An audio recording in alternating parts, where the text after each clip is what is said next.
en spray, en makreus de onse, ik peaten lees leon, yay. Inks my it wheel if they day, reate eating grail is my away, yay. The arrogance of public officials should be controlled. Now, this week's episode of Slingshot!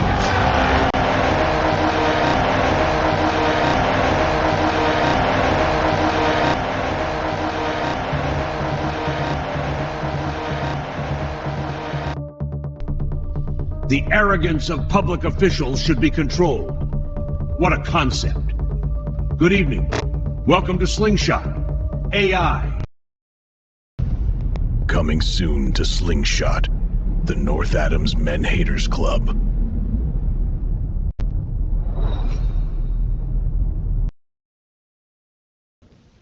Welcome back to Community Focus. We're here with Bill Hart from the Adams Pigeon Club. Thanks, Doug. Brought a few of our racers to show you. Let's take a look. Oh my goodness. Hold on. There's a lot more in there than you said.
The arrogance of public officials should be controlled.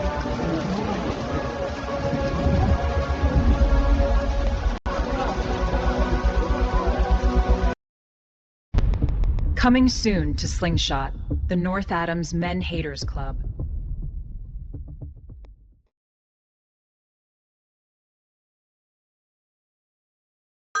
North Adams Men Haters Club, you're on the air. Yeah, hi, Rick from Hoosick Falls. Listen, all this man-bashing, maybe if you smiled more, you'd have a husband. Good evening, Rick. I smile every time the rent's paid on time. By me. A woman still needs a man to take care of her. I already own a toolbox, sweetheart. Thanks for calling. Tired of men, a new club has opened in North Adams. It's called the Men Haters Club. Weekly meetups start this Thursday at the Civic Hall. No way! Somebody stop the world! Turn it off, man! This is... First-time caller, long-time realist. You ladies wouldn't have anything to talk about if men didn't build the world you live in. Are you seriously calling here to mansplain civilization to me? No, absolutely You do not. not get to call me sweetheart on my own.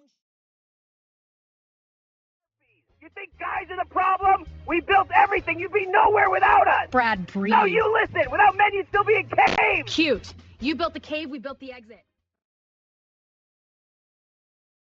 All right, we've got Carl from Mapleton on the line. Go ahead, Carl. Yoda, Eddie's wouldn't last a day without his men. You sit there sipping your lattes, running your mouths, but who fixes your cars? Who built the roads you drive on? Men. Okay, we've got...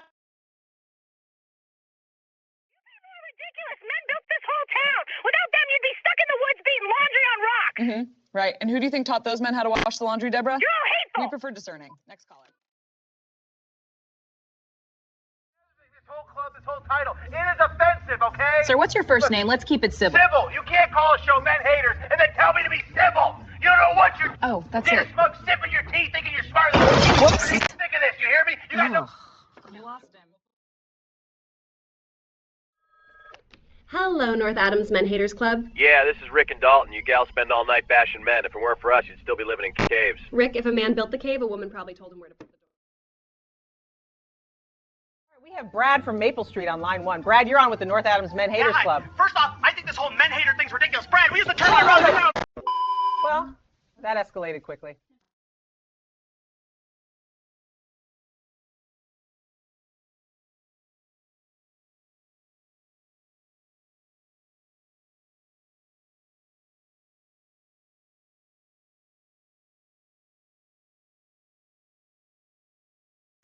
Need a package from Adams to North Adams in a jiffy? We don't use trucks. We don't even use people. We use Harold. Harold and his Stoat Squad rocket through our town-wide tubes, delivering anything that fits in a sandwich bag. Hot sauce, screws, love notes, done. It's called Tube Stoat Express. Small, fast, furry. Book a run at tubestoat.com. In Adams, we look out for all our neighbors, even the ones living in the road. Say hi, Pebbles. At the Adams Pothole Adoption Agency, we match folks with the crater of their dreams. Walk them, feed them, tell them your secrets. Violation uncovered.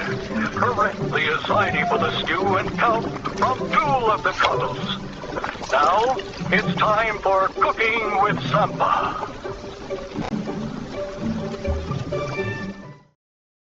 Homemade ice cream. Put a loaf pan or container in the freezer. Chill a mixing bowl if you can.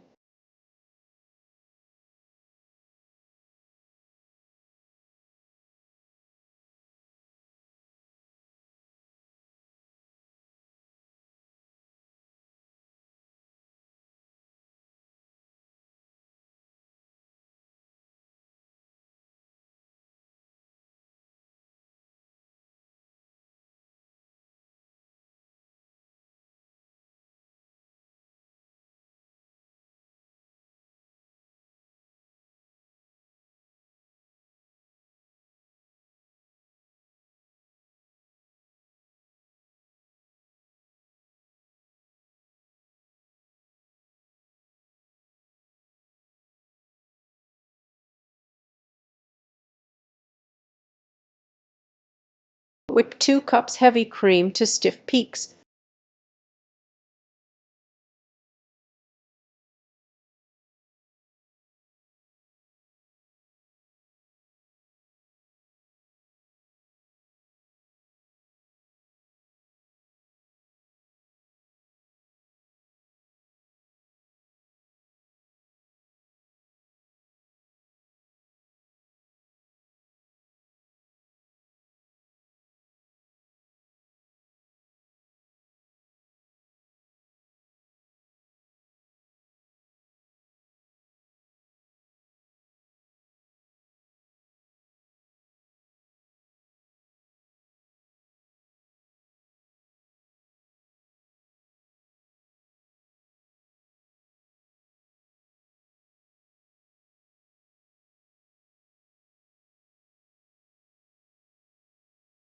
In another bowl, stir 1 can 14 oz sweetened condensed milk, 1 vanilla, pinch of salt.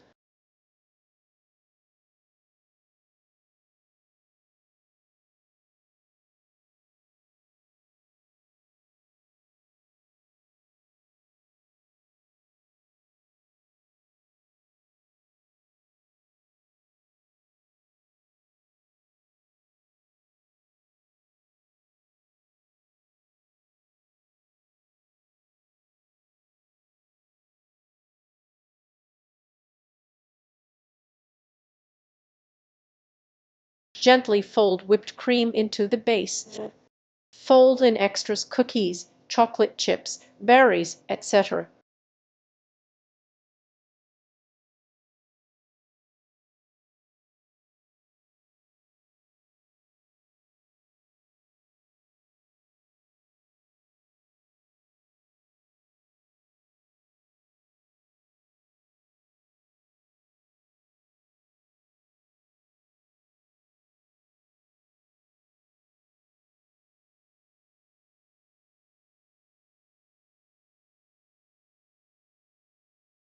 Pour into the chilled pan. Cover and freeze 6 hours or overnight.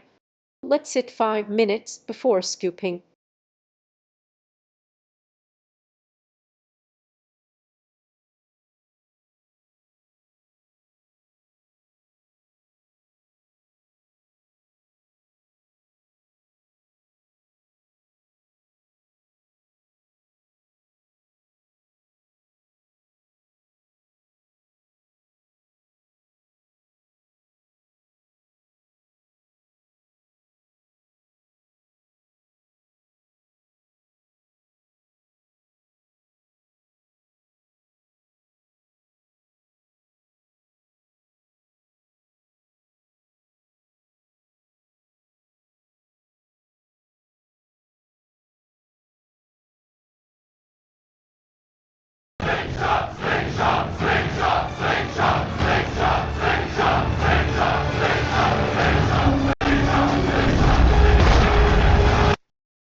The news from the STOA, the Slow Talkers of America.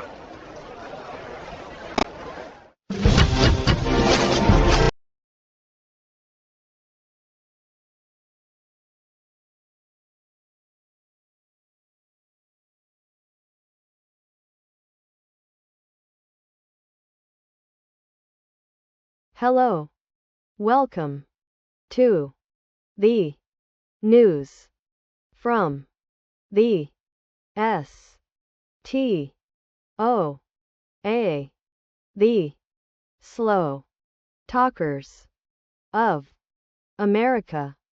We believe in a slower pace of talking, so you have more time to consider what's being said. The 9th of July 2026. Amidst increasing tensions with Iran, President Trump declared his reluctance to pursue a deal as violence flares in the Strait of Hormuz, with right-wing media figures like Hugh Hewitt backing his every move and portraying him as infallible. Concurrently, Trump's decision to withhold disaster aid from 4 Democratic-led states highlights possible partisan motivations in his crisis response, raising concerns about the political manipulation of emergency management in domestic political strife. The Democratic Party grapples with its identity as prominent voices urge a balance between historical values and leftist influences, underlining political divide and discord. A congressman linked to a federal gun trafficking case aims to defund the ATF, posing a direct challenge to regulatory oversight. These stories depict a landscape where right-wing allegiance supports Trump's divisive strategies and institutional integrity faces ongoing threats, necessitating vigilant opposition to creeping authoritarianism. Thank you for tuning in to the news from the STOA, the slow talkers of America. Take it slow out there.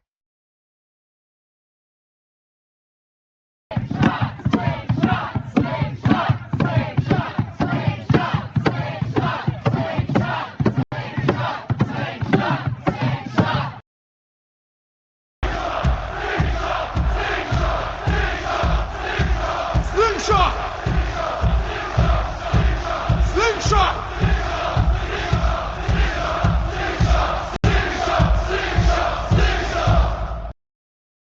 You hear that? The river's got secrets it wants to drown. And me? I've got one to tell. It's time for a Dark Adam story.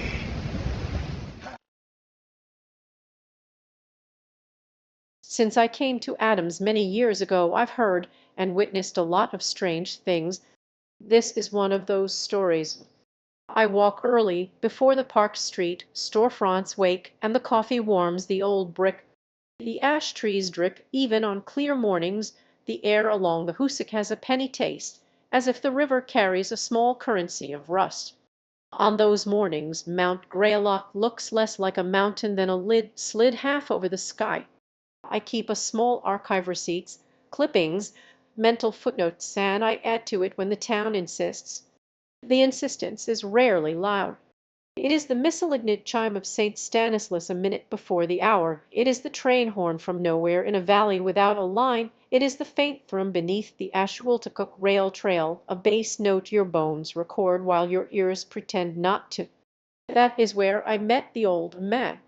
October, brittle leaves hurrying in the wind tunnel by the former mill.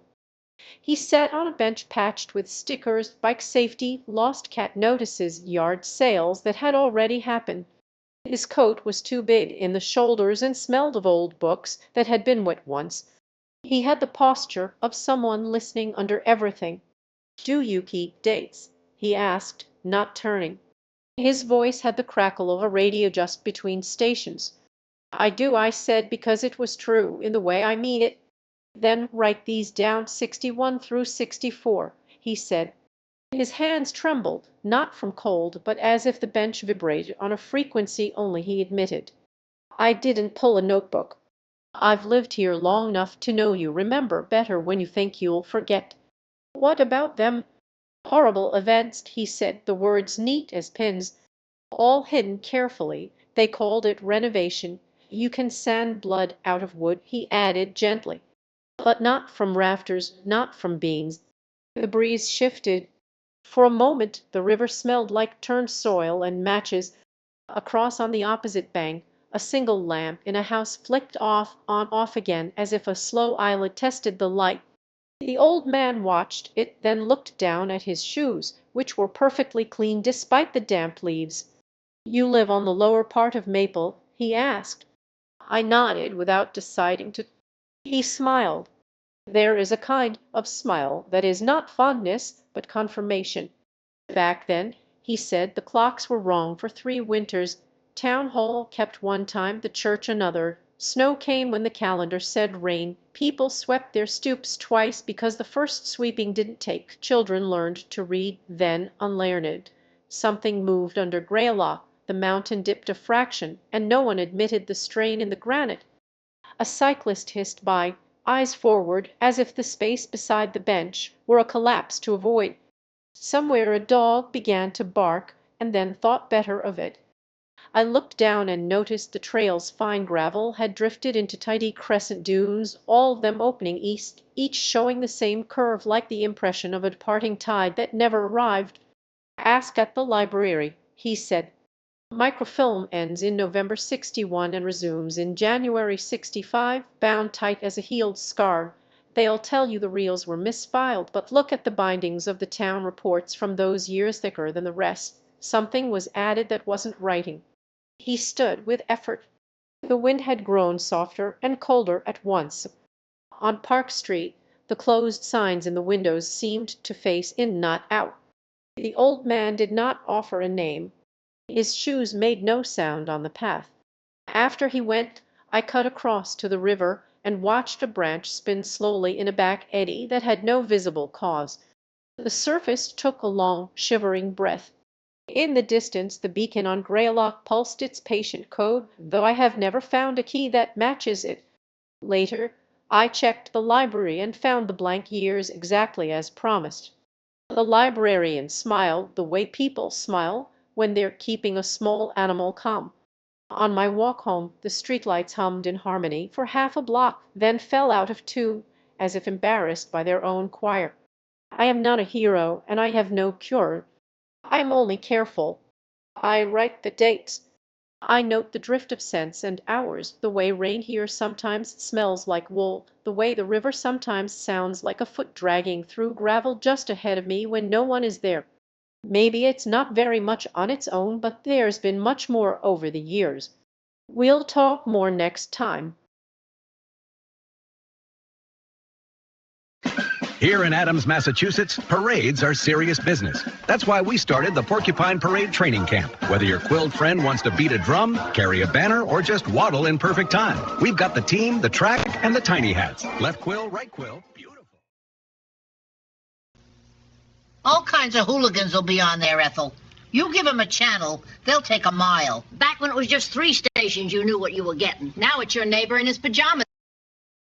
Citizens, lend me your ears. The hour has arrived, the rumor mill is grinding, and the tongues are ready to wag. It is time for Townie Talk with Eva and Sampa.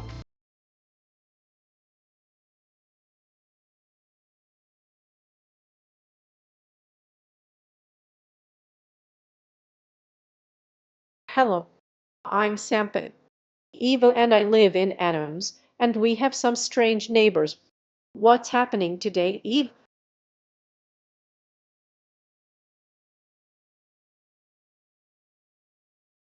Hey there, Sampa. Oh, just the usual chaos around here. Tommy Larkin was spotted at the coffee shop trying to flirt with the barista. But it ended with him spilling his drink everywhere. Classic Tommy. Other than that, I think Mrs. Jenkins is still trying to outdo my pie recipe for the bake-off.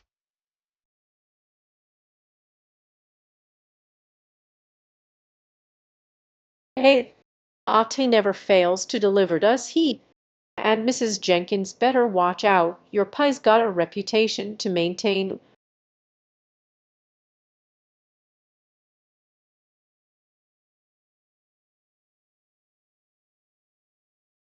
Right? I swear. If Tommy isn't getting caught in a coffee spill while trying to impress someone, he's getting mixed up with the local cats. And Mrs. Jenkins? She's got a pie crust crumbling alliance with the other bakers. But they better remember who they've got to beat. My blueberry pie isn't just a dessert. It's a statement.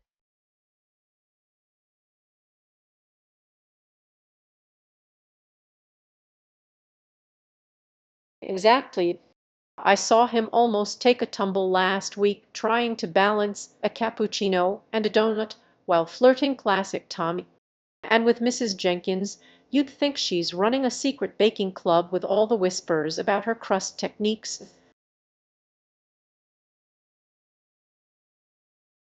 Right? I swear. Tommy could trip over a compliment. And Mrs. Jenkins is probably plotting her rise to baking royalty as we speak. I half expect her to start handing out business cards for her secret crust society. Honestly, we should just charge admission to watch Tommy's next dating debacle.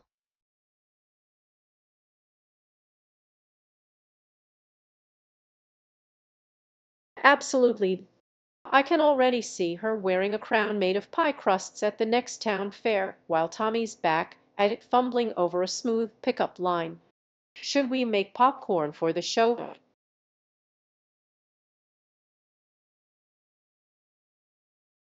Oh, definitely. I'd pay good money to see Mrs. Jenkins strutting around like the pie queen while Tommy's trying to impress her with some butchered Shakespeare. I mean, bless his heart, but that guy could trip over a Twinkie. Popcorn's a must. At least it'll give us something to chew on while we watch the chaos unfold.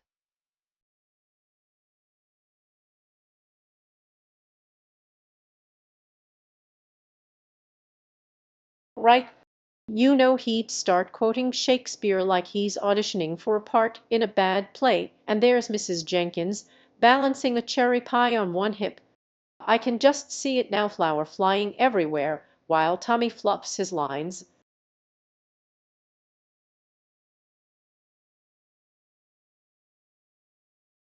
Haha, right?